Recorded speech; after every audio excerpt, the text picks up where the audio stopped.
Let me see. What's this guy saying? Nothing. Okay, no, being now. Is that back there? Yeah, see, this one I don't get into. When they go to be fully accepting of what is in every moment, eliminates fear and anxiety, expectation and desire. This is the natural way to see all things right. See, but most people, the way they're set up in language, they feel like that's an order, so to speak, you know? All right, I have to be fully accepting of what is in every moment, and then you're going to be judged as a failure, yes? Because how can anyone be completely accepting? I mean, anyone can be completely accepting of every moment. It could only be the every moment that's fully accepting of the every moment. Yeah, it can't be a person.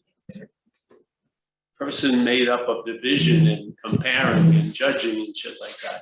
Yeah, so this is what I always had trouble with. You would read a statement out of recovery book, yes, which was, and the statement was based on after doing a lot of the program, this would be a result, but the way you would read it, or my head would read it, would be like an order, you know, and it was cease fighting everyone and everything. Yeah, another failure. How am I going to pull that off? Cease fighting everyone? No, but it was an effect of something else changing. Yeah. So the same thing here. To admit that you, as what you're not, can never be fully accepting of every moment. Yeah. We're more of a denial of every moment. Yeah. We think the moment should be better. Yeah. Or we compare it to another moment. We don't, but the apparatus. So this whole idea of is more an admittance of, or fully accepting that I, as what I'm not, can never accept every fucking moment. It's just that simple. That begins an acceptance of every moment. Is to admit the failure of the system, because it's not because things don't work, it's because the system is engaged with them. This idea of being a Paul, and obviously Paul is driven by the idea that it could be different. So it's looking at a moment, not as the every moment, as is there a better moment, you know, or was there a worse moment? And so I feel really great, I'm not in that worst moment anymore, but that's not an acceptance of every moment. It's sort of like measuring every moment based on a failed system. Yeah, I don't see any relief there. And I haven't met many super people, supermen or super women. On a certain level, you can see them for an hour or two. They may seem super. But if you go to the bathroom, after they go to the bathroom, it stinks just like everyone else. Yeah, and they're driving and they get fucking pissed off. Yeah, and shit like that.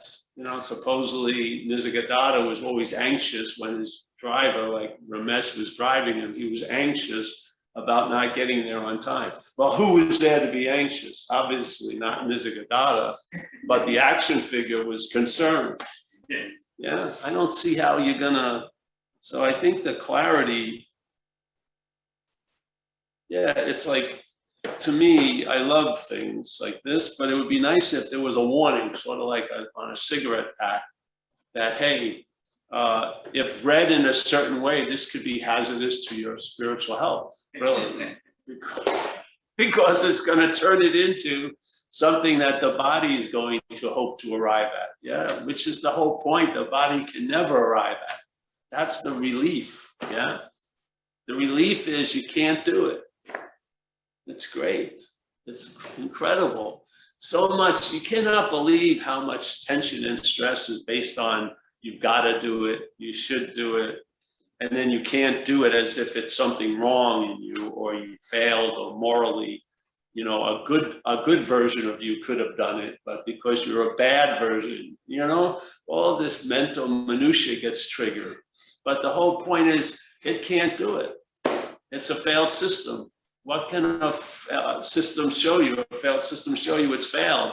How many times does it need to show you it's failed till you get it? Yeah. I mean, thousands, 100,000s, it's okay.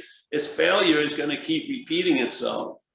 But it would be nice to get off the bus, you know, like maybe the second or third local stop, not the fucking, you know, when you get to the Yucatan, you know, just get off now and get on with today, so to speak. Yeah. I think there's a lot of relief. It's not relief for Paul, but it's from Paul. The whole idea of Paul is a ball of unrelief, isn't it? Because obviously, the ruler of time can compare an okayness now, and then a minute later, it's unokay. With the same judge sitting in the same point of authority, just passing a completely different verdict on your ass from minute to minute. I mean, it's insane. There's nothing to rely on there. You know, you work really hard. You know, they're doing it now. You know, a lot of retreats when I was going, the last ones, there's a very nice place here in Marin called Spirit Rock. I went there and we used to call it the upper middle way. It was very nice, great food, really nice lodging, they had eagle claw bathtubs. I mean, you didn't want to leave for the fucking food and the board. It was nicer than where I was living. So,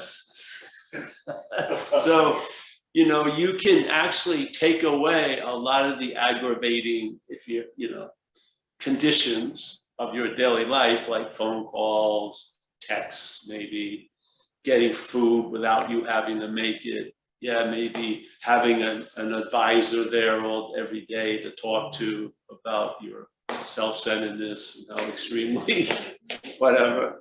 And so it can produce an effect, but not a lasting effect.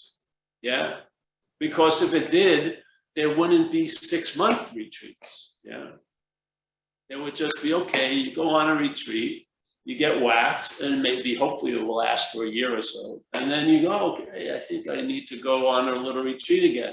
Not like this, you know, one day and then the next weekend, the whole weekend, and then 3 weeks later, a month, and then 3 months, and then taking a vow like that. I mean, it's cool, but I don't think most of us are built for that.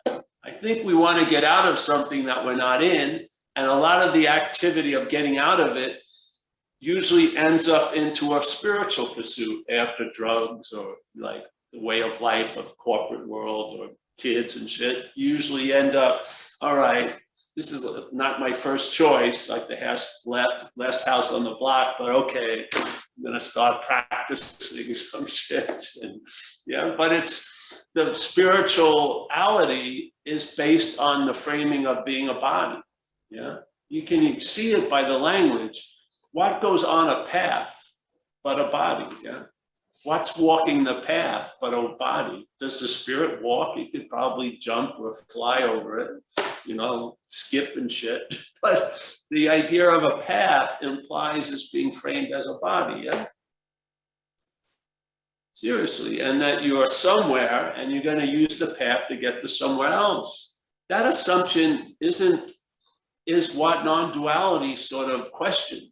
That assumption that, oh, you're in a real place, it may not be nice, but it needs a lot of renovation. But we're not going to mess with the foundation. We're just going to change, put some windows in different places, you know, yeah, give it a nice paint job. Yeah, and yet you'll be fine, you'll be good to go. But what we're questioning is the premise of where the path is started from. We're not questioning the goal of the path, because I think the goal of the path is where the path starts from, really. It just puts a lot of time and space in between. But it's the idea of you taking the place of where you actually are is what promotes this idea that there's going to be a path that I take to get somewhere else, yeah? And as I'm on the path, the experience of the path will be translated as a body, so to speak. I'm going to try to get to the mountain of joy. Who fucking climbs the mountain of joy? A body, yeah? Spirit, where is this? I don't see the spirits taking the stairs. I don't think spirit, waits for the elevator. Yeah. So the language is reinforcing this idea, and yet it's not the goal or the practices. They're sound as hell. If you want a better nervous system and feel a little equanimity and feel like healthier and more calm, fucking go with it. I mean, they have incredible mechanisms to produce effects on the action figure, better than medicine a lot of the time. Yeah.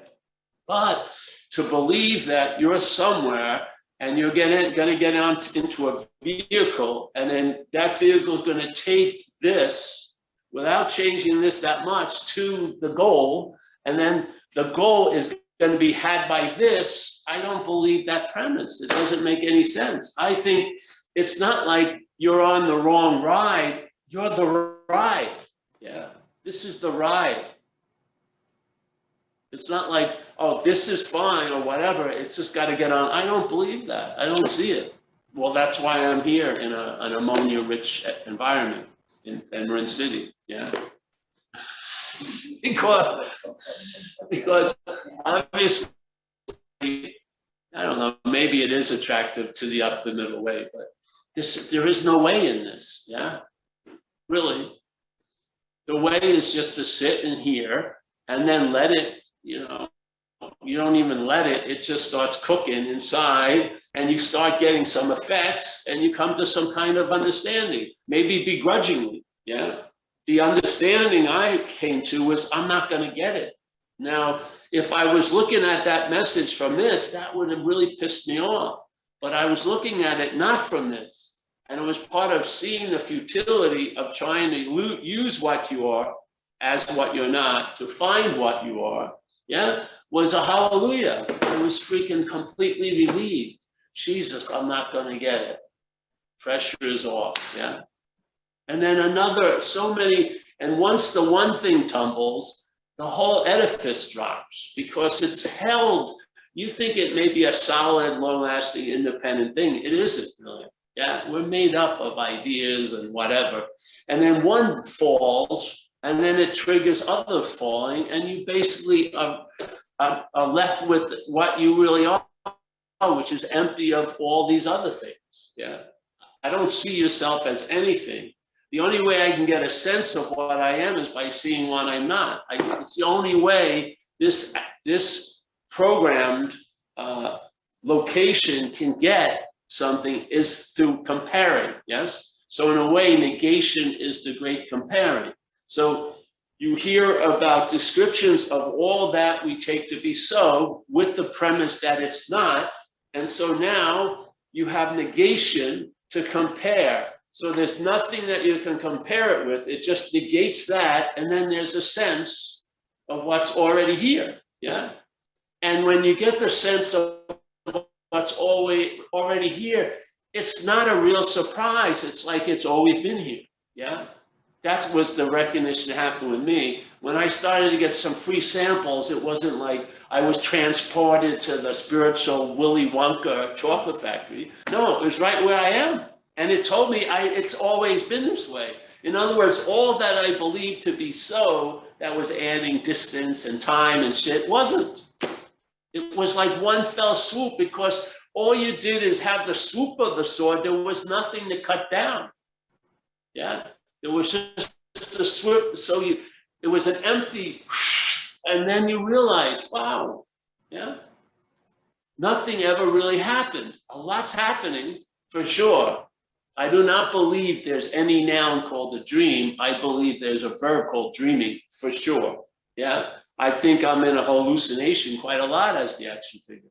The other day, like yesterday, I was looking on something on the thing, and then the little, there were songs together, and in my head just saw it bifocally, and I just enjoyed it. I didn't try to research. I just, wow. I had one row of song, then I saw the same row as two. It's just like, oh, sat there doing this, and then I went back. Yeah. I mean, we're in hallucination all day. If something was real, it would impose its reality on us. We give everything all the meaning it has, as the Course in Miracles says. on page lesson 2. You and I give everything. It's not you and I gave everything, or you and I will give everything. It's a present tense activity. You and I are giving everything all the meaning it has. It's not a past condition that somehow, oh, we left that a long time ago. It's the fucking authorities are giving the meaning to whatever. No, it's a present tense state. You and I are giving everything all the meaning it has. Now, the you and I may not represent this, because this has also been given a meaning. It may represent mind, but when mind gives meaning, and it gives meaning through this, a lot of the meaning is defined by this. Yeah?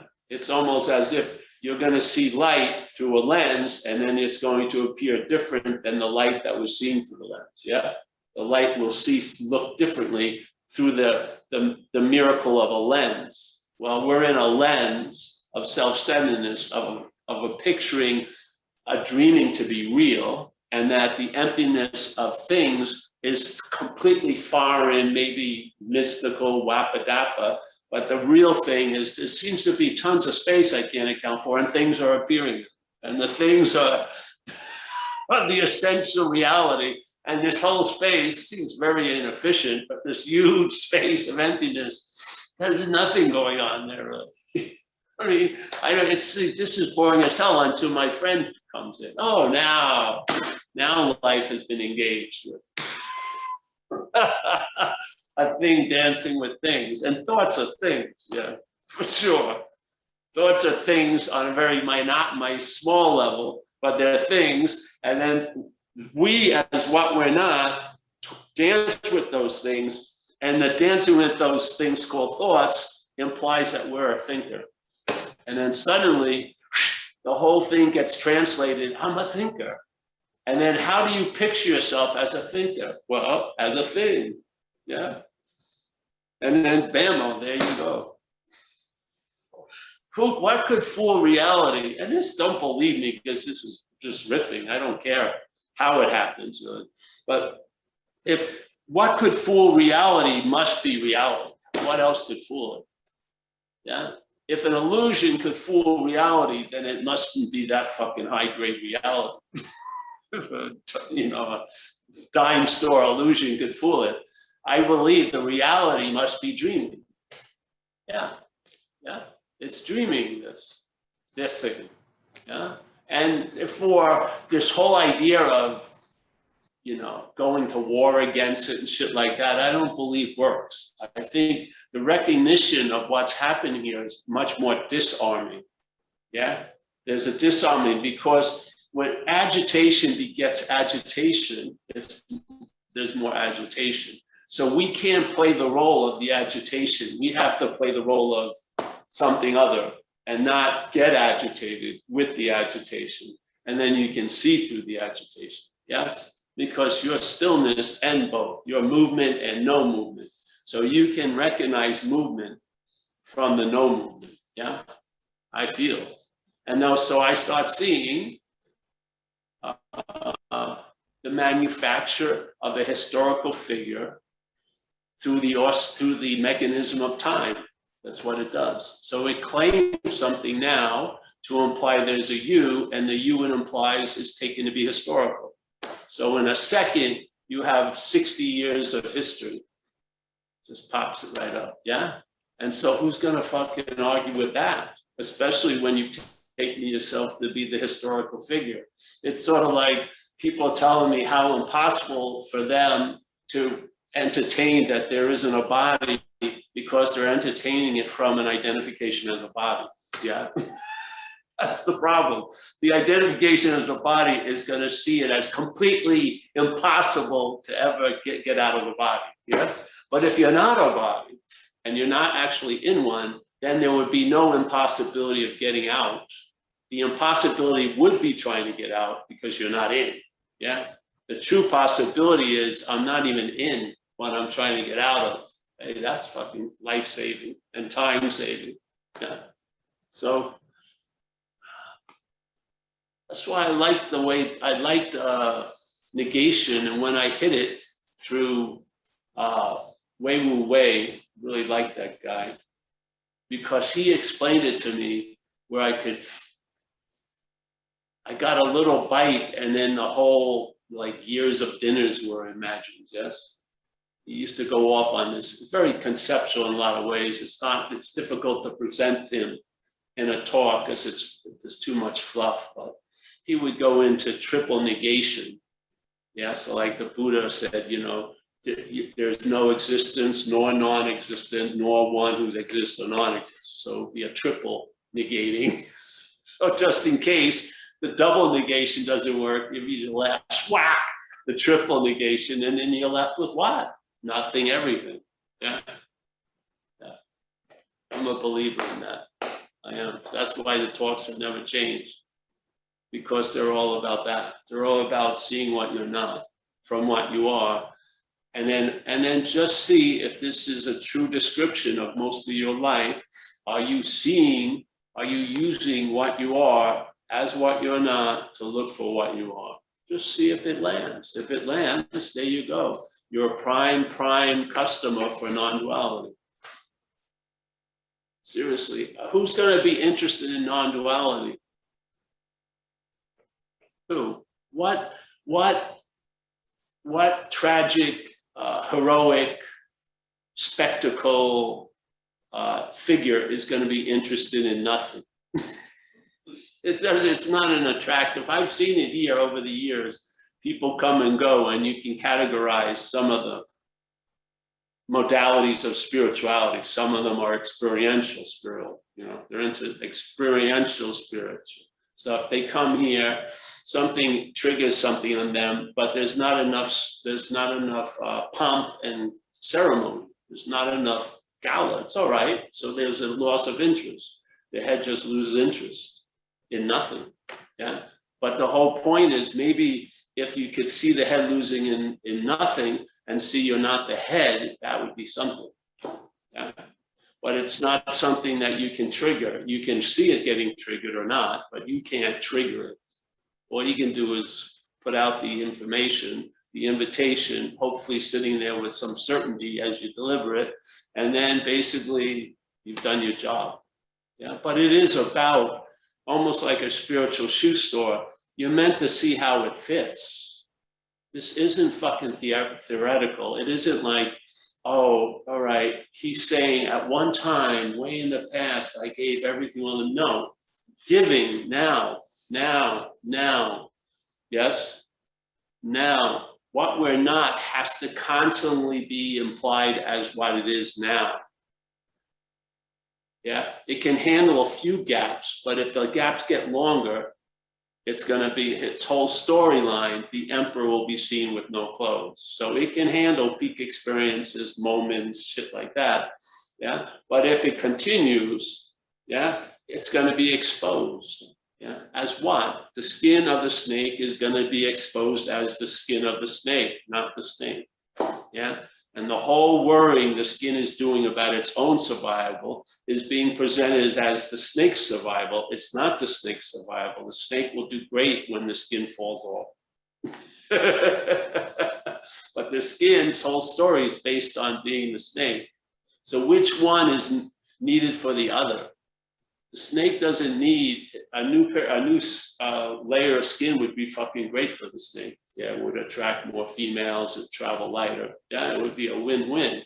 But from the skin, basing its whole story of being the snake based on the skin staying, it's Armageddon, yes. And this is what most people confront when they come to satsangs. There's a point where the message has gotten too close, and then the alarms go off, and then the skin sets off, sends its, the fire department to put out the imaginary fire of knowledge. So, you know what I mean? Let's go to the upper middle way. I can handle that. Anything with way or path or process, I'm all in. Anything that presents me being what I am now, but in the process of becoming what I truly am, sign me up. But if the message is you are that which you would love to become right now, then you see that rubs the system in a certain way that it gets irritated, and you can actually recognize its effects. Yeah, it's pretty good, because most messages don't do that. They don't. Most messages fit very nicely into the mail slot of the mental body configuration. It does. Yeah, maybe a minor, oh, let's open it a half an inch. This is a different message. It does. Yeah. It confronts the whole idea of the door and the mail slot. And is this your home? Is this your beautiful wife? And all like that. Yes. You'll hear the Talking Heads song come up. Now, yeah, I just love it really, because I'll tell you, relief can stabilize. It can. Relief as you can't, but relief can. Relief can stabilize concerning you, but not as you. Yeah. When you see the you as not you, the relief from that can stabilize, because in fact, it's not you. It's not like something, oh, we got to begrudgingly make it not you. No, it's not you. So the effects can immediately, they have a strong foundation. It's already there. It's not like you have to build a foundation. It's there. The false floor dropped. There's no need to build a new floor, because it was papered over the foundation of the real floor. Yeah, well, and not floor, F-L-A-W, F-L-O-O in this example. So by seeing that, yeah, you're relieved of the bondage yourself, maybe for years now. Yeah. What more do you want, really? It's seemingly, if you're breathing here and the body continues, you're gonna be in the experience of a body experience, yeah, because that's what it is. The body isn't a long-lasting, independent, separate thing. It facilitates an experience, yeah, maybe 80 years, 90 years, chock full of experiences, yeah, but it ends. It seemingly wasn't here, and now it is, and it won't be here again, yeah. So this idea is, the absence of you being that is already available at all times, and it's the most reliable. And so if the relief is based on that, the relief can stabilize, yeah? The target of the relief isn't that. You're not being relieved of what you are, you're being relieved of what you're not. That's the target, but the basis of the relief is what you are. And being what you are at all times, therefore the relief is there. Now you may start becoming a specialist in nitpicking and wanting to have incredibly super tight tailored reliefs. But if you look at your life, you'll realize you're traveling lighter on a basic scale all the time. What more do you freaking want through this little amusement park, really? If you think there's a super ride that you become the chariot of the gods to heaven, I don't believe that. I believe you're here. And a lot of times, most people's spirituality is trying to deny this. It's trying to avoid this. Yeah. Most people have a story of what they're moving towards, but really it's what they're moving away from that's the dominant drive. And mostly people are moving away from discomfort in their own, where they are, because of an overactive head that's playing God, really. Yeah. And they've tied to it, they've sent alms to it, they listen to it, they try to do what it tells them to do, and it's like a slavery. And so they want relief, and when things fail, like drug addiction and shit like that, maybe spiritual will be the last one they try. But the basis is still the same. You're identified as what you're not, and the emphasis is still the same. I want to get out of me. Yeah.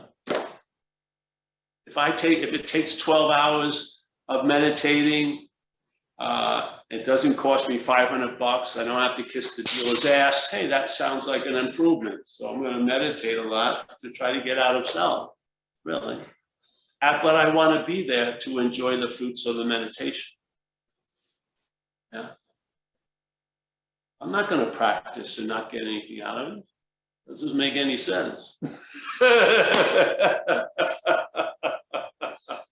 So I'm on the lookout to watch the results. That's why there aren't any real lasting results. Yeah. You hear the party's great, you get there, it sucks. That's how it works. So this is, I just love it. I love this message, really. You know, and I didn't know how solid it was, but I've been relying on it for years now. Yeah, it seems pretty solid at this point. Yeah, I haven't had any, you know, let's say I find a beautiful leather jacket. That's usually not enough. Maybe a few months later, I'm looking for a better leather jacket. Yeah, and then thinking, oh, this is the one. There's no better leather jacket, but give me a few months. There's a better leather jacket. I'll find something else.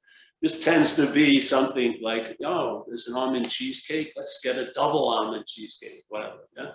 But with this, that hasn't happened. Never happened. Yeah.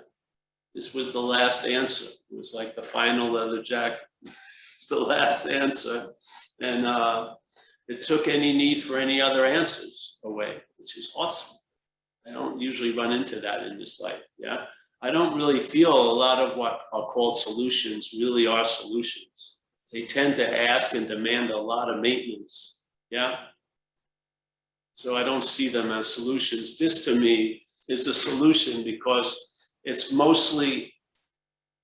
completely aligned with the demonstration of consciousness in my own experience, which is this idea of being awake seems to have no thought or effort involved in it. Yeah. I may have had a terrible dream, I wake up. I may have had a great dream, I wake up. Yeah. I wake up in Staten Island, I'm not that happy about it. I wake up in Marin or in my yard, well, but the wake up is the same. Yeah. It seems that it doesn't sort of blink close when it's in Newark, New Jersey. It's just awake, awake, awake. I don't see why you would believe thought and effort would bring you to that which demonstrates no thought or effort. I really don't. I don't see it. Yeah. I don't see that. So I think all the thought and effort that we ever needed to expend to realize certain things are failed, I think all of us have completed that mission. Let's get on with the next aspect of that, which is that this army, an idea of being in relief now, not basing your drive on a past relief and a hope for a future relief, but being relieved now of this mental bondage of self, yeah, which is exactly a perfect description of it, yeah. I'm bound to this idea of self, yeah, through the act of being identified as it. You do not have to become identified as what you are that. All you need to do is see there's an act of being identified as what you're not. It's not about, oh, identification is the key. I got to stop identifying with this. And no, it's not. It's a recognition you're not identified as that. And there's no need to start identifying with the truth. You are the truth. Yes. Why would you put another fucking straw man between you and it? Because I need to be prepared. No, you won't be prepared. You're never going to be prepared. It comes like the thief in the night.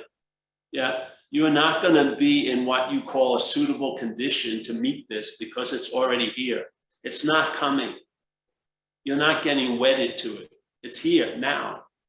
And obviously all the conditions that you find problems with that go on in here and out here that you think are sufficient enough to stop me to be available to that which isn't. It's not true. And I've experienced it with this seed assignment of sharing. Sharing has been happening for 30 years. A lot of those times I did some nasty shit, maybe an hour before the meeting, not like today, but literally not nasty, but I'm not going to go into details. Let's see. And my head would say, well, you can't be giving a talk today.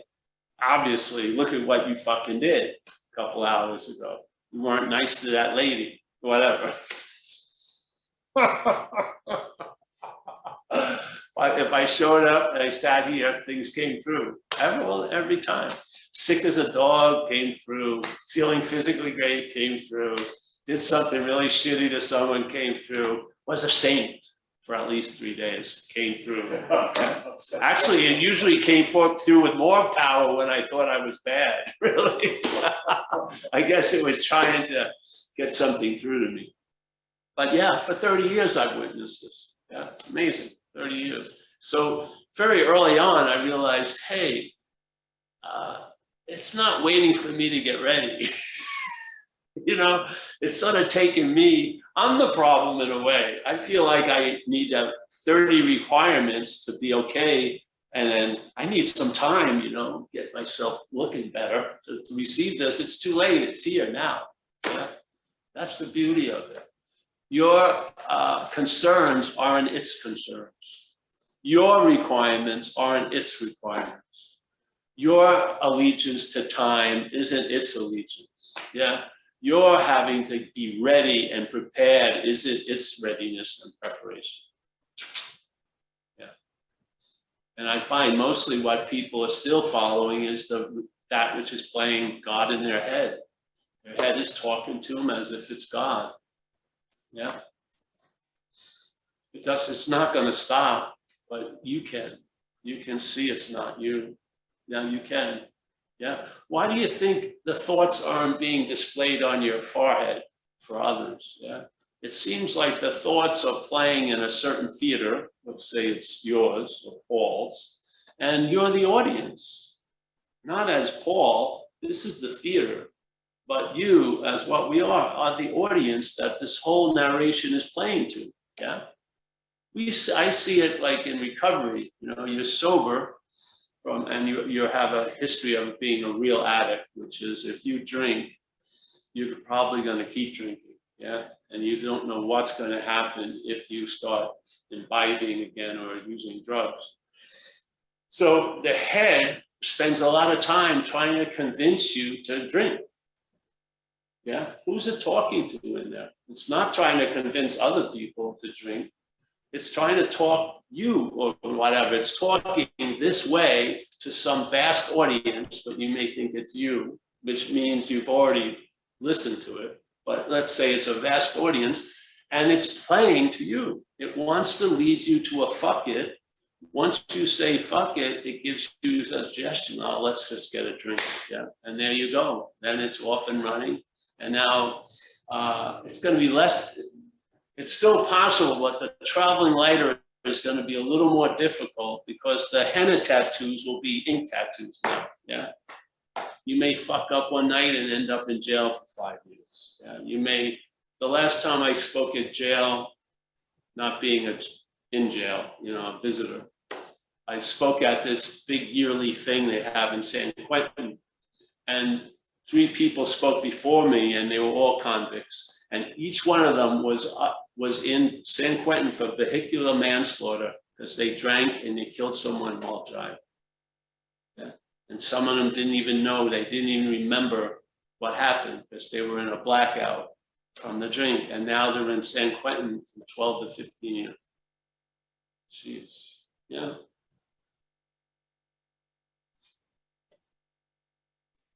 So how are you going to not listen to that which is talking to you as you, seeing it not as you? Yeah, you'll hear the narrative, but you won't listen to it. It's not going to compel an action. Yeah, it's not going to lead you to step on the flypaper, because once you step on the flypaper, your next move is going to re-stuck you on the flypaper, and you may get stuck for a while. Yeah. The freedom from the bondage of self is not that you get out of jail for a 30-day sentence in 15 days. It's that you don't go to jail. You don't do the thing that got you, yeah, arrested. Yes. It saves you from the whole trial and tribulations, because like I may think I don't like my girlfriend or I hate her, which I don't, but I imagine nothing seems to really happen unless I go, I hate you. As long as it comes out, it can produce some fucking lasting effects, yeah? So basically, as the thinker of the thoughts, you're not going to build an immunity to the thoughts.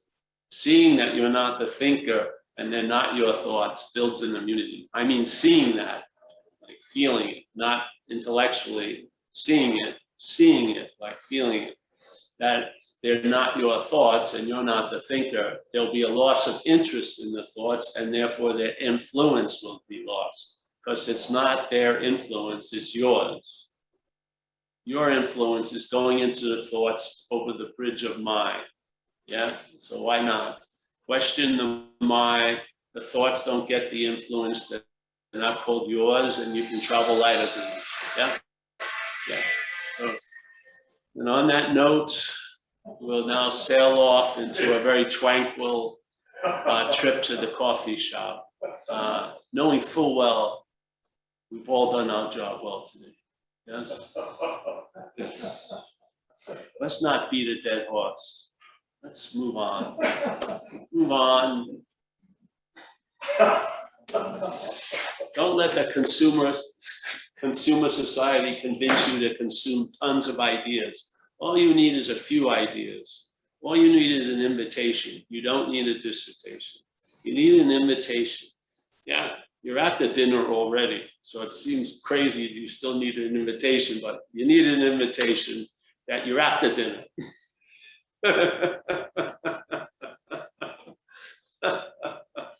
Having thousands of thoughts about the dinner and the meal and shit like that is unnecessary if you're eating it. Yeah, you don't need a lot of ideas. You'll have your own ideas because they get regurgitated and then get spit out, and they're intimate with you now. Yeah, when you hear the Buddhism 101, which is everything is inherently empty, you'll have a feeling of that. You'll have a feeling of that's why you and I are giving everything all the meaning it has, because what we're giving meaning to is nothing. Because if it was real, it would give a meaning to us, yes? But because it's empty of what? Of a reality, we give it meaning. What's that? What's that but dreaming? What is that but dreaming? If you and I are giving everything all the meaning it has, that means there's no real meaning anywhere. Because how could you?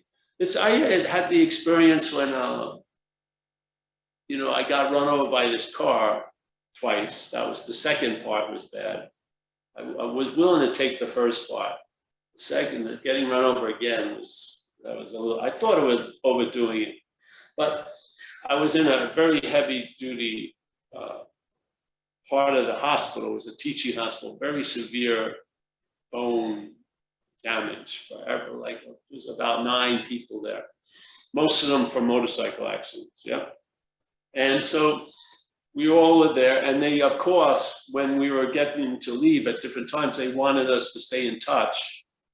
So because there was some kind of, we could relate with the damage and everything.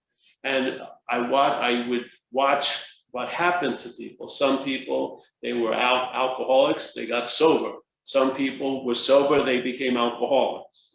The same thing, there was completely different reactions to it based on the person, not on the damage, but on the person who thought they had the damage, yes? So mind gives meaning to things. Things do not give meaning to mind unless mind gives meaning to things to do that, yes? There's a great statement in the Course. It says, you and I, are dreaming this dream. We forget that we're dreaming. That sets up a whole new condition, right? How do I forget that I'm dreaming? Well, let's say being identified as the dreamt, okay? So now this represents, I forgot that I'm dreaming. I'm identified as the dreamt. Now suddenly, identified as the dreamt, I'm giving everything I'm dreaming all the power to affect me. Yeah. Yes, sounds like everyone's day, eh? We're not clear about the dreaming. We're unclear because we're identified as the dreamt. In that condition, the dreamt is the fulcrum for meaning to be given to things as if they're real, and then they start having real effects on us. Yes? Yeah. And then it's too late. When you start saying, there's no world, there's nothing happening here, and you're feeling everything, you miss the boat. That's not negation, that's denial. Yes? It's a mental way of trying to avoid something you can't avoid. It's just denying it. No, that's not the seeing of it. Yeah, the seeing of it is that, hey, I've given this meaning and given it the ability to affect me. Yeah? How's that going? Maybe not well. Makes me feel powerless, frustrated, shit like that. All right, well, do you want to go out to war with that, or just go to the background? What's producing that condition? An act of being identified as one I'm not. Okay. How hard is it to realize that? I'm not that. It's the most easiest thing. It's not about you have to do something. It's about not doing something. Just see are you that which you take yourself to be? If you're not, then the whole game is switched. Yeah. Maybe now you're not giving the same meaning to things, and now they don't seem to have the same effects on you. Yes. That's called the observation of traveling lighter. Yeah. What you gave a lot of meaning to, that meaning, not by you, that meaning has been withdrawn somewhat, and now you're traveling lighter through shit that you used to not travel lighter through. There you go. You're onto something. If that was onto something meant you had to run 50 miles a week, then fucking start running. But what this means is do nothing. That's what it means. It's do nothing. All right. Yeah. You'll be on a need-to-know basis. I'll tell you when you need to do something. Just be ready to do nothing. How does that look? I don't know. Maybe just the way you're sitting right now. So you're sitting there, and then I haven't been called to do much lately. And it goes on. Has it forgotten me? Well, just keep on going. Yeah. You'll be put to good use. Remember Ramana Maharshi, when he used to try to share about, you see these people who are like sages, they don't look like they're doing anything, but they're moving so fast, their mind, yeah, because it's freed from this slowdown of taking this place as real. You know how slow the mind has to drop a couple of gears to see things? You know how slow the revolution of the mind is to see things? To run into things here. So he was saying these people that you think are doing nothing are doing fucking the yeoman's work of everyone here. Their minds are so clean. Yeah, they're just, that guy's doing shit. He's not saving the world. Well, he may be doing exactly that. Just seeing there is no world would be saving us from the world. But what, these are just ideas that are thrown out there. For me, they hit. They do. I see. There was a book by a guy, it was from Hinayana Buddhism. I got it because of the title. It says, Lord Buddha explains everything about the universe. So, wow, that sounds good. Something like that. So I got the book, and he would talk about speed in time, and the mind is the fastest thing going, that big mind, hugely speedy. And then for things to start to appear in shit, it has to slow down. So we're putting like the Lamborghini, yeah, the Lamborghini's going 300 miles, then it gets into the Ford called Paul, it's got to go down to 6. And now I see it as a Ford, you know what I mean? But that possibility, because this is only dreaming, it's not true. The mind is still and will always, the revolution, if you want to look at it as that image, is not going to be, for something to appear, it seems to have to slow down for that appearance, but it doesn't, eh? That's the good news. Yeah. All right, so any questions here before we open it to this huge group there? Hello, everyone. Yes, there they are. Good. We're here. They can hear us. Anyone have a question here? Clarify. Wow. Yeah. So instead of referring to the body as a dream, we could equally say it's the fulcrum of the dreaming. Yeah. I would say it's the lens the dreaming goes through. Yeah. So, as it appears here, it appears there. And as it appears there, it appears here. Yeah. It's sort of self-reinforcing. Yeah. Yeah. There's nothing right or wrong with it. It's just good to know in a little bit anyway. Yeah. I mean, when, you know, what's the greatest value of a savior? That it's going to fail because you don't need to be saved. Yeah. You don't need a savior because there's no one there to be saved. So what do saviors do? They seem to fail because that's their job. That's their seed assignment, to fail. Yeah. So that you get left with your own devices and then realize they're not your devices and come to a certain rest and peace now on Saturday in Marin City, not now in next week's retreat. That's fine. If you can't have it anywhere else, then use controlled situations for sure, because you got to have a taste of something to really imagine it. Yeah, you got to feel like you've got to get the sense of being out of self to realize how much seemingly you're in self. Yeah, you need those things. And if they need to be done through a controlled mechanism, great. Just like people come here and they go, well, what do I, do I need to meditate? I said, if you feel like you need to meditate, you better meditate. Yeah, because you're the gatekeeper in that case. You're the gatekeeper of the open gate. The open gate's the fact, but you're the gatekeeper. You are. So if you really feel you need to do something and everything's holding on based on that, then fucking do it. It's not going to be forever. But if you thought, oh, I'm going to deny that, it doesn't work. Yeah, because your head hasn't set up. You're going to lose. Yeah. So I said, yeah, if you really feel like you need to do something, do it. But I don't feel like I need to do anything. So you don't have to sort of, well, if I got to do it, you got to do it. I'm not buying into that. Yeah. Yeah. Paul, question. Getting back to the wheel and the mind going around the wheel extremely fast and creates all kinds of havoc. And of course the answer is to do nothing and get off the wheel. How about the idea that at the center of the wheel there is the peace and silence and nothing is happening, and yet at the spokes of it, outside of it, there are all kinds of crap going on very fast, and events are happening, thoughts and everything. But at the center of the wheel, there is a stillness, and there is a doing nothing and just beingness, if you will.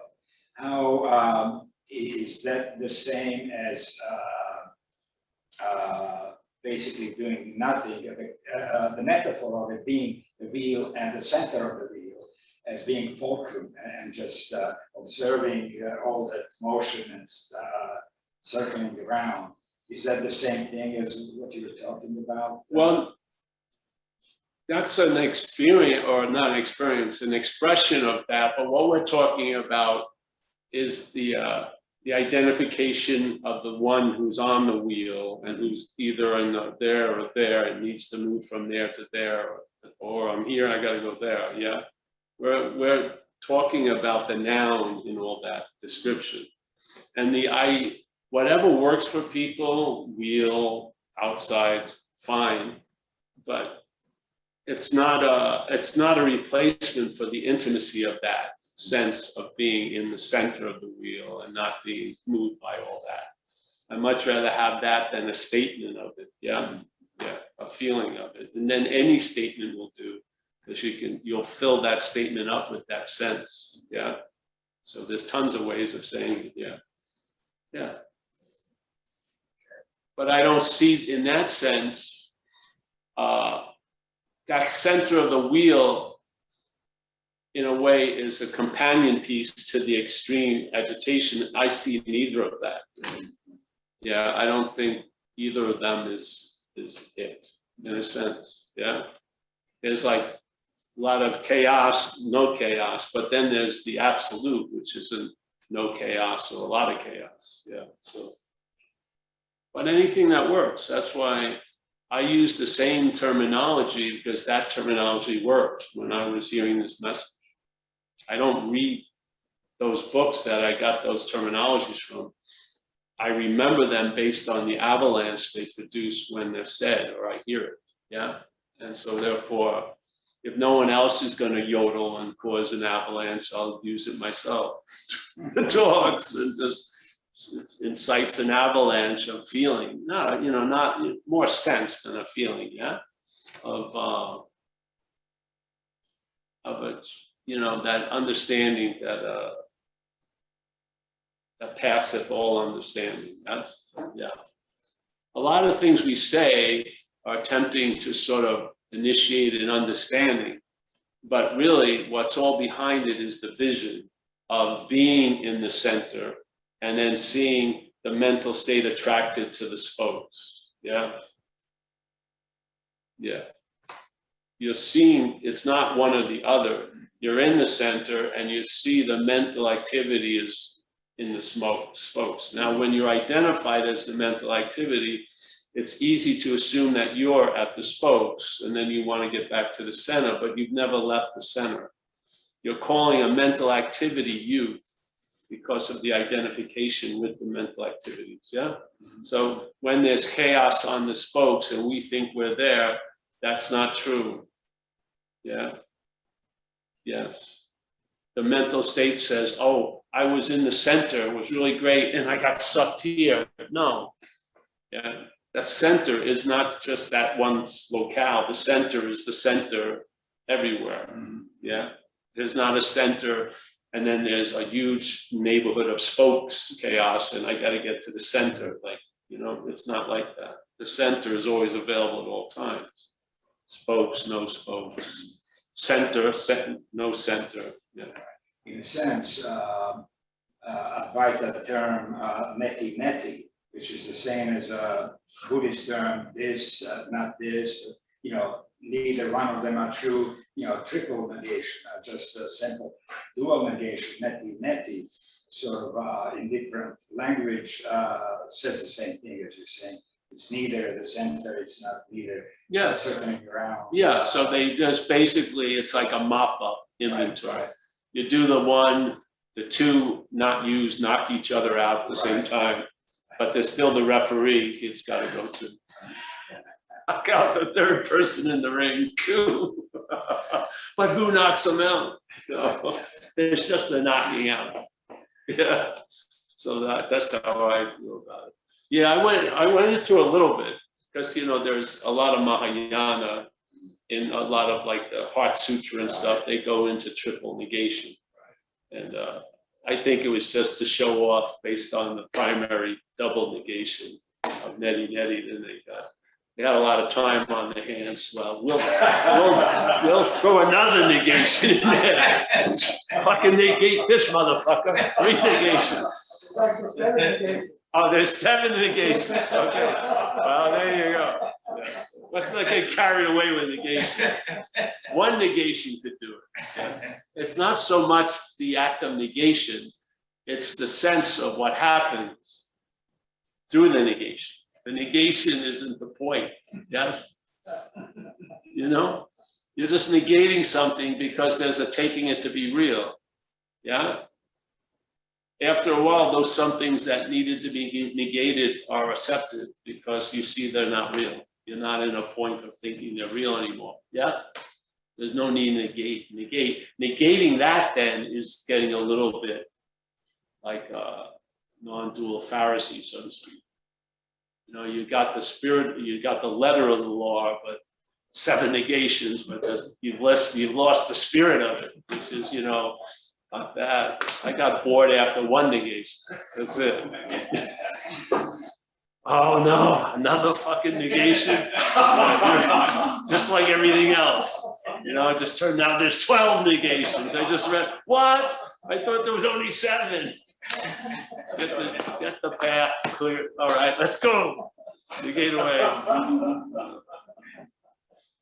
We're not, no. What I'm here, this isn't a slick way to get somewhere.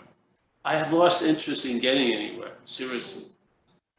Some people keep responding to me as if I'm a spiritual person who's trying to get to a sophisticated, subtle place. I don't care at all.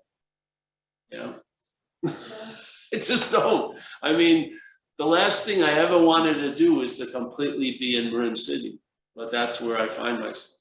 But since I was young, I've been trying to get out of me or this or that. relentlessly. And I guess it needed a large weight of failure to get something to occur, but it worked.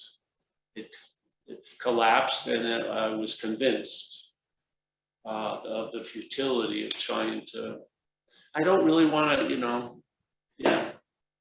It's so weird that if you're here and you're wanting to get out of here so fast, it seems weird. I don't want, let's get out of here. I know, maybe, I like watching the flowers bloom, walk into a room with food getting cooked, it smells great, shit like that. Yeah, so. You want to I have a question. Yeah. So I don't really know what to say, but I was. Just along it's close to you. Right, if you get this right, you get the third door. So. 2 refrigerator set. Right? So my question is like, I don't even know if I have a question, but so I was like, so it has to do with my daughter who has the disease of addiction. And but I'm in Al-Anon. I've been in Al-Anon for 6-7 years now. Good. And had a sponsor. I don't have a sponsor right now, but been following the program and the 12 steps, and basically, many years did a meditation and following certain things, but lately it's more like just silence. I'm not really doing the same things I used to do every day. It's like whatever comes up today, I don't know what's gonna come up. It may be a great day at work. It may be a great conversation with somebody on the phone. It may be where, I don't know what's gonna be there today. I get that part. I mean, I don't know if I get it or not, but okay, there's nothing. And then there's this body, and I'm a mother, and I see my daughter with the disease of addiction. And she's a beautiful person. She's a beautiful soul, so loving inside. I see that part. And I'm powerless. I can do nothing. And I didn't know I was going to come here crying or whatever this body is going through and the mind is going through. I'm not trying to get rid of it or whatever. And but I'm powerless over that. And I know in this lifetime I'm just given the role as her mother.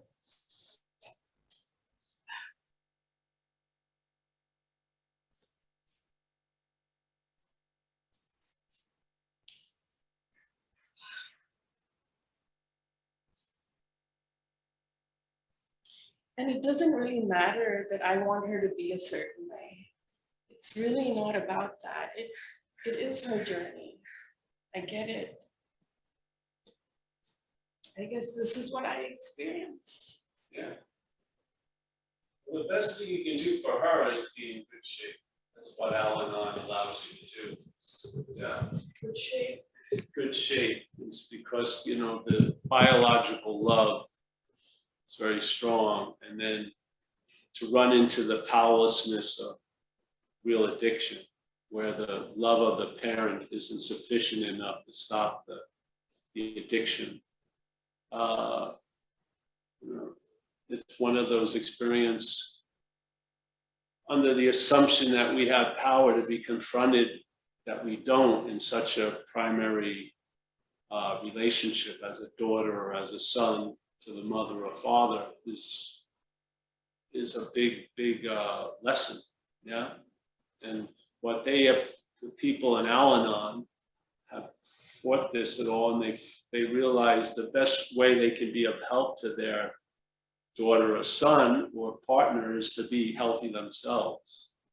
Because the one disease of addiction emits like hooks produce other diseases like codependency, enabling, and stuff like that. That's not good for anybody.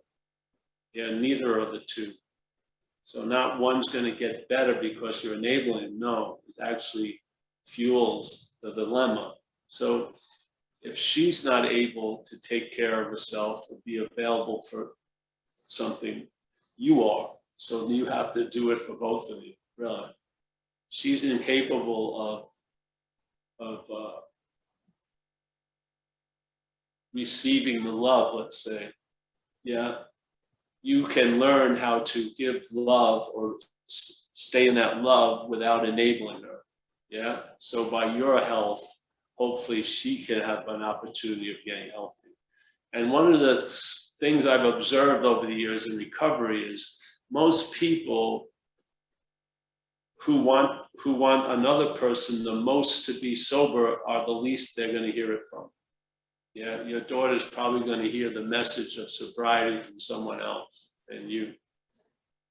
Just that's how I generally see it work out. Yeah, so. She was in recovery for 5 years and relapsed. Yeah, it's not unusual. Yeah, but see, it can happen again. And remember, your head will be playing God concerning her and telling you it's never going to get better, and it can get better. Yeah, I've seen lots of miracles, and I myself was one compared to, because my case, no human power could get me sober. My mother, the state, authorities, me, nothing could, but something did. Yes, so yeah, and it was really happy for me because my mother died 2 years. I've been sober 2 years when she died. That was great.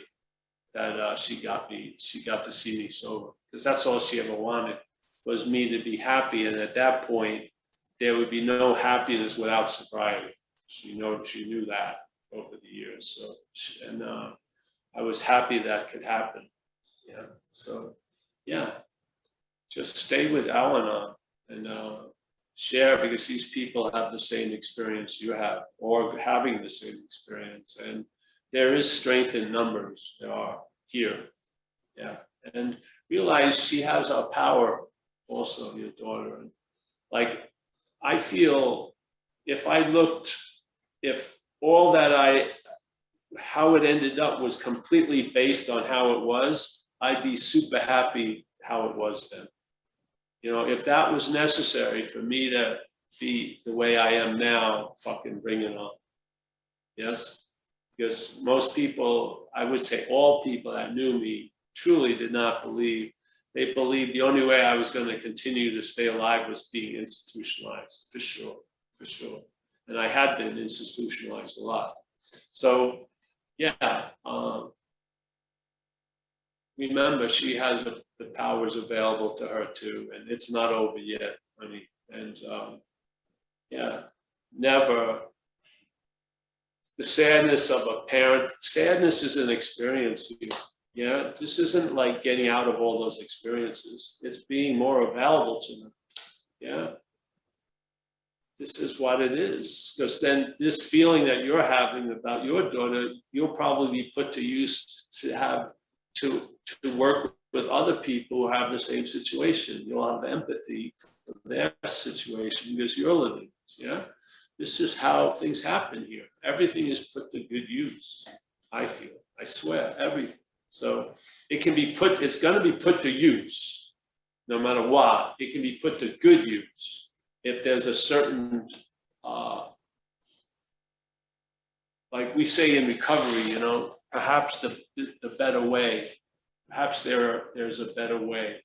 And what is that better way? Trusting something infinite rather than finite self. So basically, if you're in the gravitational pull of that trusting something infinite, I find everything has value from that view. When you're in the gravitational pull of self, you see almost no value in anything unless it means valuable to you. Yeah. So what's going to change the value of the currency isn't the currency, it's where you're at. Yes, so, yeah, I see everything has value. Everything that ever happened has been put to good use. So, and saying your daughter may come through this, and in a way, you'll look back and you'll see that it was necessary, because my idea of if something was supposed to happen is it did, really? And if it wasn't supposed to happen, it didn't. So I'm not in argument with the past, because I see there was something, you know, it happened seemingly. So we're supposed to go that way. Yeah, yeah. So, but yeah, this space is for all this, you know, share sadness, everything like that. Never be concerned, you know, just take this space. It's a very healthy space. Yeah. Yeah, so stick with Al-Anon, seriously. They've been around 67 years dealing with the undealable, which is an addict and an alcoholic. Because at that point, the alcoholic or addict is taken over by a parasitical movement. They're not able to empathize. They're not seeing you as love. They're seeing you as something to either attack or get something from. It's just that vicious view of real addiction. Yeah, yeah. The other stuff's there, but what's dominating the way that she's looking at things is the addiction. I know I've just had tons of people. Some people call me, well, it doesn't matter, but yeah. A lot of people run into this. They have a child that's gone off the rails, and they just don't know fucking what to do. And they're at wit's end. And yeah, I've been available to many of those conversations with people. Yeah. So, all right, anyone else out there? Anybody want to raise their hand? If not, we can end soon. Coffee sounds good. You guys already drank coffee. Well, you can drink more. That's worn off. That's what it does. Anyone? No, no one's been asking questions lately. We finally reached that. We all got it. That's right, exactly. It took years, but what's a year? Nothing. I like that move. The Mahatmas. Give me some hand. It always could be.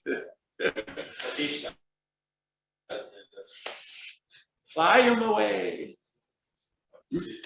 Oh, all right, sure, yeah. We got carried away there.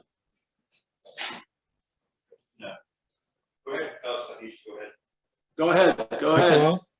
Hi, Paul. Oh, I got It seems like, you know, this action figure is a gatekeeper. That's what you call it. Hey? Isn't what's happening here that All right, you know, yes. through these discussions, the action figure is being reprogrammed, Great. right? Yeah. It may be, but that's not the primary point, but yeah. But isn't there a way to like going through the action figure or making the line realize that it's not sheep? Yeah. It's beneficial for the action figure, but not the primary point of it. Primary point of it, in my case, the sharing of it is just like singing in the shower. It just wants to sing. So it wasn't healthy to keep having ideas about outcomes. Yeah, my Yeah, job but- is just share, and there you go. Yeah, but we are here trying to listen to you singing in the shower because you like your Yes. songs. Yeah, because I'm used to the emperor having no clothes. You're always invited to me taking a shower. Yeah. Yeah, yeah. This thing has some effects. People here, if you stay after the meeting, maybe there'll be some people here. I don't know about today. But yeah, listen to other people who've been coming in these Zooms. They'll describe a lot of effects. Yeah, by just going to these Zooms. That's great. To me, the song is directed at, whatever. I'm not really expecting anyone to hear it, really. But isn't that a way like what you are not is trying to learn that it's not what it thinks it is? Oh, that happens for a while, but you get burnt out around that also. Yeah, that's a phase that goes on. The head will keep trying to get something from it, but then you realize and simmers down when it gets a clarity that it's not getting shit. Yeah. Mm. There is an expiration date. There was with me, so I'm expecting there'll be with others. There was. The head hung on for a long time, thinking there was still going to be something, even though I'm going to get nothing. I'm going to be getting something. I know it, but then it hit the dry wall of reality, and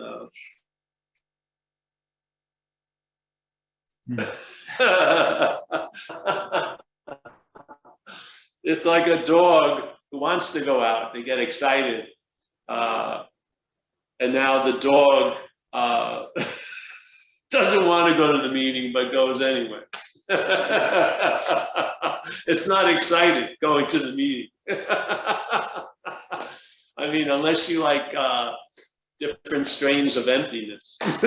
It's basically empty of anything happening for an hour and a half or something. Yeah. Put my hand in it, it's got to be something. No. Yeah. So if that I comes never to had an an end, experience like it.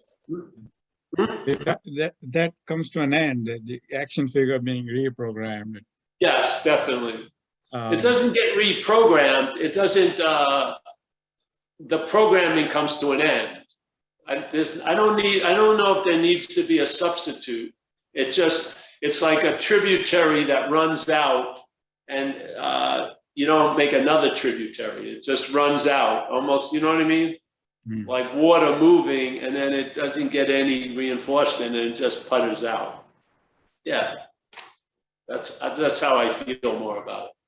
They have they're like deep mental grooves, like in Hinduism, they call them samskaras, right? I'm not trying to capture them perfectly as samskaras, but I like the term deep mental groove. These grooves, like this idea of I'm going to get something, yeah, has some momentum and it can go far, but it runs out. Yeah, it does. I hope. I mean, to me, like I got struck sober in this life, and I learned something from that experience over time that I could be convinced. I had no idea I could be convinced, but I was convinced that I was fucked. I was, and I wasn't managerial quality. And then life brought me to my first meeting that night after the morning event, conspired to get me to a meeting. And then I was introduced to a way of life that allowed that thing that probably would have been temporary, that idea, to extend for 33 years. Pretty cool. But over that time, I realized I was convinced that I was not managerial quality.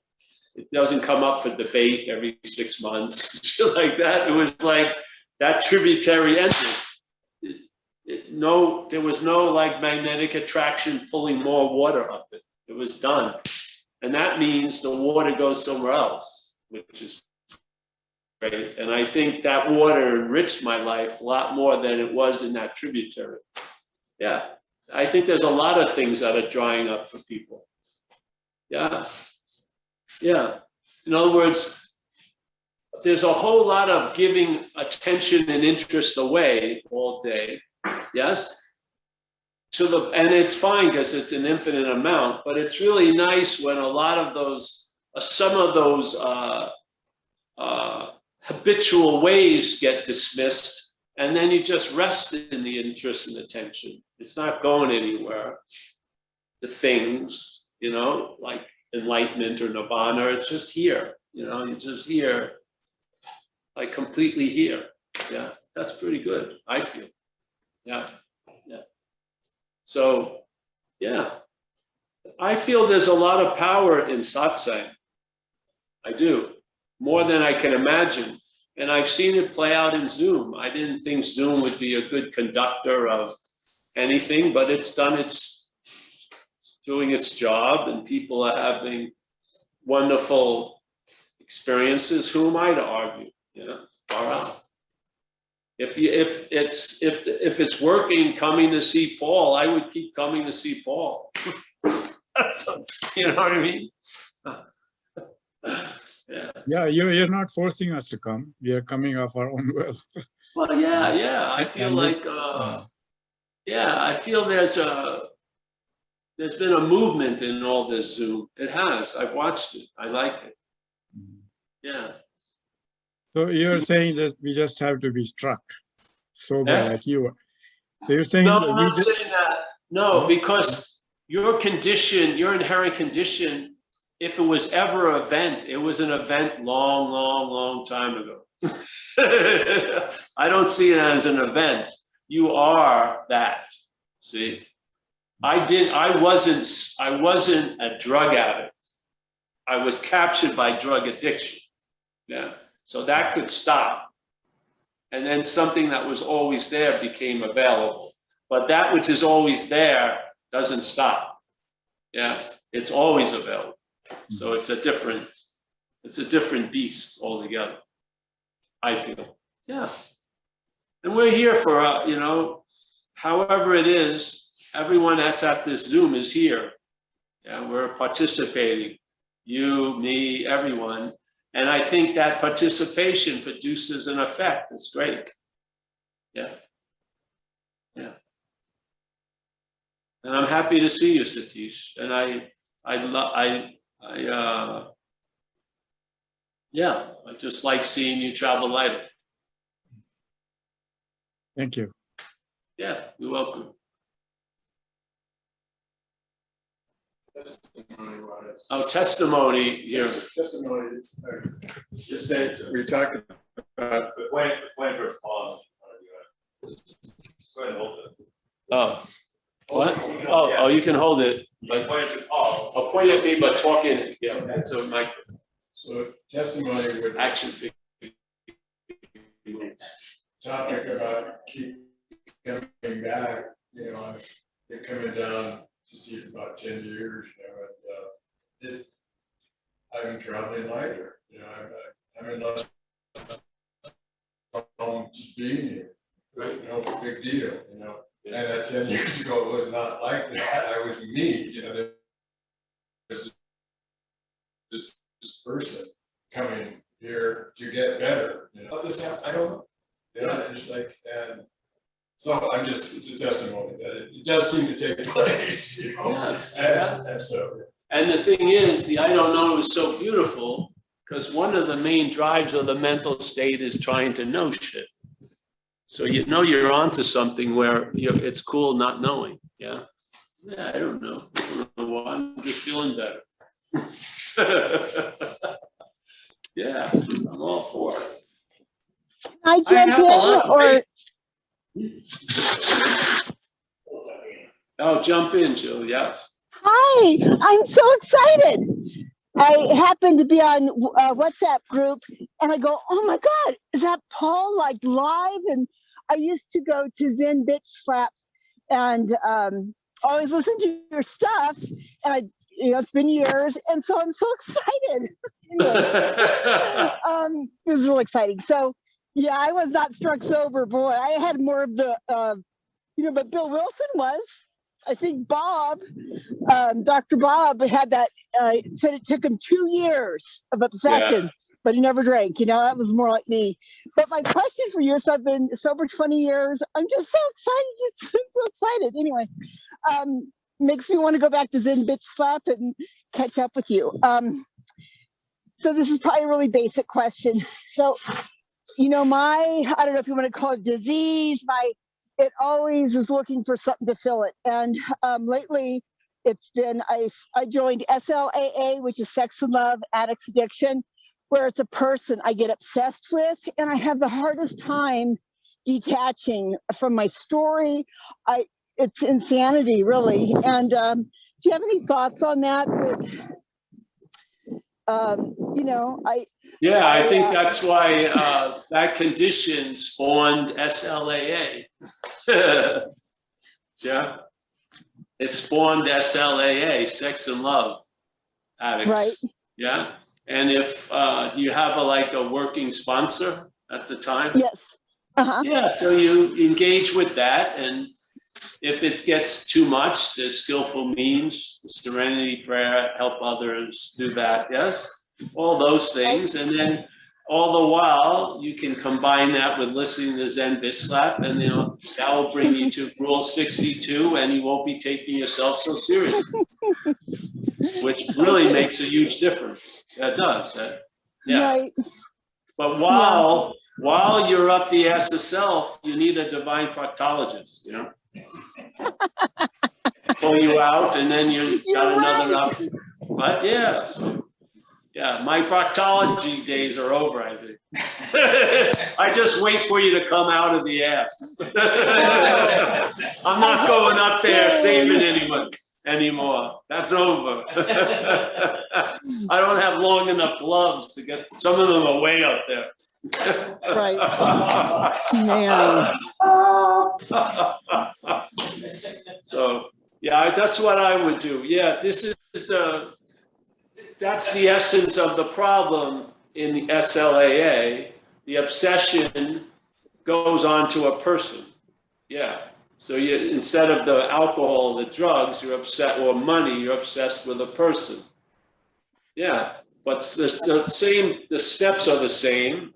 The principles are the same, but it's always nice to have some kind of connection with others going through it. And so you have the community of SLAA. Right. Who are, you know, those people are intimately familiar with what you are. And so that's helpful. Yeah. And then just come to Zen Bitch Slap and we'll slap the whole thing. Yeah. Yeah. Slap it. What's it called? Why was it? Whip it? Whip it good. Slap it. No, I don't want to say whip it good. That could be part of SLAA. But we don't want to go there. Well, let's stay with that. And the slapping could also. But you know what I mean? Yeah. I don't have an experience. I had one experience of obsessing over one woman in my life where I felt I had like celestial experiences when I went horizontal with her. So I got addicted to that experience, and she wasn't even very nice person, but I wanted that experience, and I would do a lot to get that experience. And I didn't know what to do to get out of it, so I went on a round the world trip. I did. And I remember I'd be trying to call her from Turkey, and the coins were just getting eaten up by and I was so pissed because I wanted to re-engage. You know, like an addict. I was like, and then putting more coins in, and they're cutting off. And I thought, well, that's not working. And then I got home, and almost nothing seemed to work. And then it just faded out over time, thank God. And now I have an empathy for where you come from because I had that experience. Yes? But thank God it was only one person. I know. I get attacked, and then I'm in it one more time. And I go, God, Jill. I don't want to have relationships like that. Well, let's not go. Don't bring out the fucking punishing stick. Just, yeah. Know that whatever you've been through can be put to good use if you just surrender it, eh? That's Yeah. when you're outmatched, surrender is the key. You just admit you're outmatched. Yeah. I can't stop calling this person. Instead of saying, I gotta stop calling them, I can't stop calling them and ask for help, and the help shows up. I like that. What? Yeah. Wow. I always like, see if the dilemma is powerlessness, which means we're in a powerless state, but we assume we have power, then it's good to admit that we're in a powerless state, like we're outmatched. Like this little groove dominates you. So you don't have it, it has you. So with that powerless position, surrender is the key, and you can make up whatever you're surrendering to, nothing or a higher power. And then, and even if the higher power is an aspect of you, it's not carrying as much luggage as the you aspect that you have. So you make it a higher power, and it can do for you what you can't do for you, and ask it to, hey, when you catch it in your head, bring it to what we call step 6 and 7. Say, hey, there's an obsession over this person. I'm entirely ready for it to be reconfigured, and I ask that power to do it. That's the work, 6 and 7. Yeah. Offer it up. Reconfigure. I love the word reconfigure, and then I love about just, I read that somewhere, it didn't make sense to me. Instead of saying, I can't stop, or I need to stop calling him, saying, I can't stop calling him. I mean, that's That's in right. my head, but Well, that's I at least like you're that. telling the truth. You can't stop. Right. It's not like I gotta stop. Yeah, that sounds maybe, but you can't. You're rushing way ahead of yourself. I gotta stop because you're powerless. So, yeah. yes. That's Get the good. right Thank you. diagnosis, honey. Yeah. Come back to Zen Bit Slap. Take 5 slaps. I will. I'm so excited. Take 5 Do you have slaps. this every Saturday, or do I just look for? Just go to zenbitslap.com and go to events. It has all the talks there. Okay, I'm so excited. Zenbitslap.com. Yes. Okay. And while you're there, there's shirts and you can do all your Christmas shopping. Hey, I have a book you may be interested in, though, really, Under Arrest. It's about the 12 steps from this kind of view. I would recommend that book, Under Arrest. It's applicable to SLAA. Yes. All right, we gotta go, honey. Stay in touch, eh? Bye. Bye-bye. Thank you. Hey, let's end, eh, bro? These people are dying. Yeah. They may not be. Say hello. Yeah, so say goodbye to everyone, yes. Oh.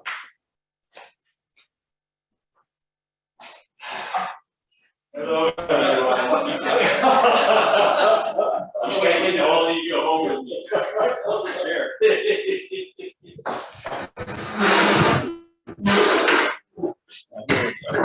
Hey, we're just gonna say hello, bye.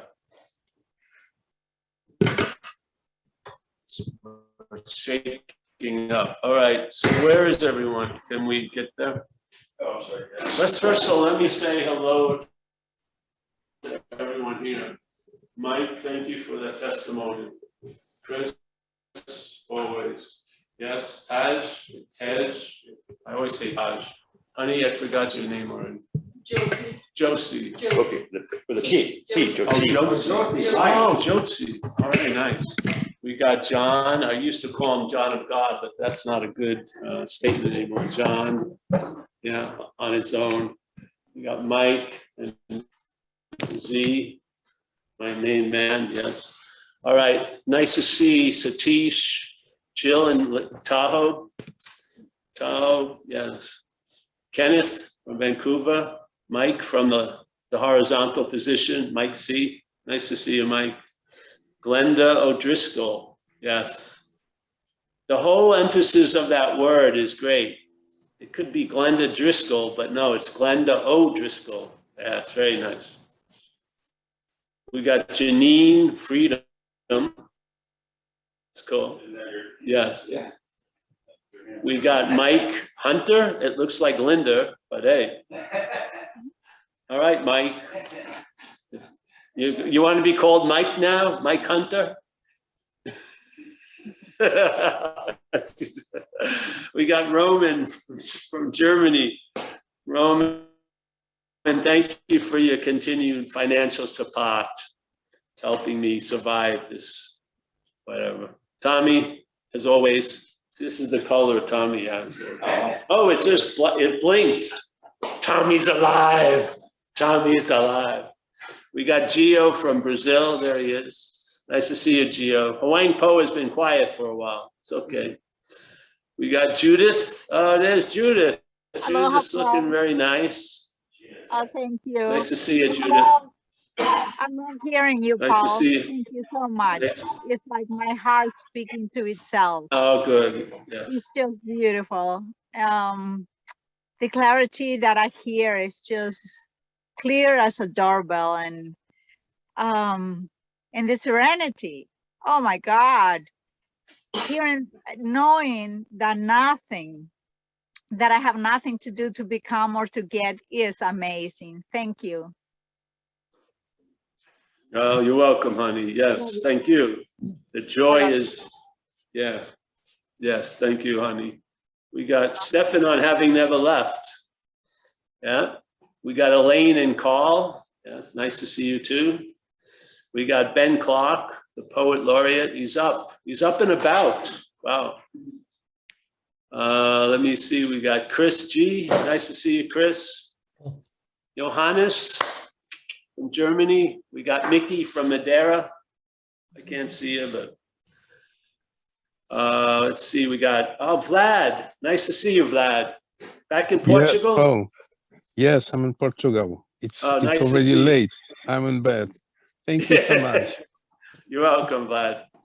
Thank We you. got Callan, C-A-L-I-N. Nice to see you, Callan. We got Atara. Are you, this your first time, Atara? This is my second time. Oh, good, good. And Callan, when there's Callan's got a little daughter. There she is. Yes, she's my daughter. I'm from Romania. You where? Romania. Oh, Romania. Oh, nice. Nice to meet you. I wish we had Maria here. Tired. I'm just a bit shy. I'm a bit shy. Yes, I've been watching your videos for a long time.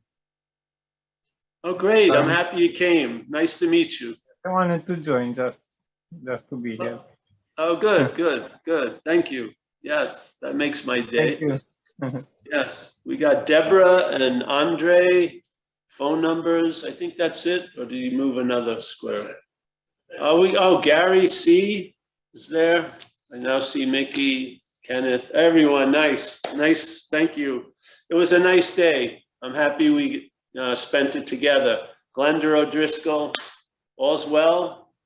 Yes, yeah, good. All right, thanks. Yeah, you want to take over? Bye. Thank you. Thank you, Mike. Let's pass the basket. Hey, no one move in the Zoom. Pass the basket. Right behind you, there's a basket. Chris will run. Keep an eye out. And if you like, we're gonna go have a coffee or whatever at the firehouse.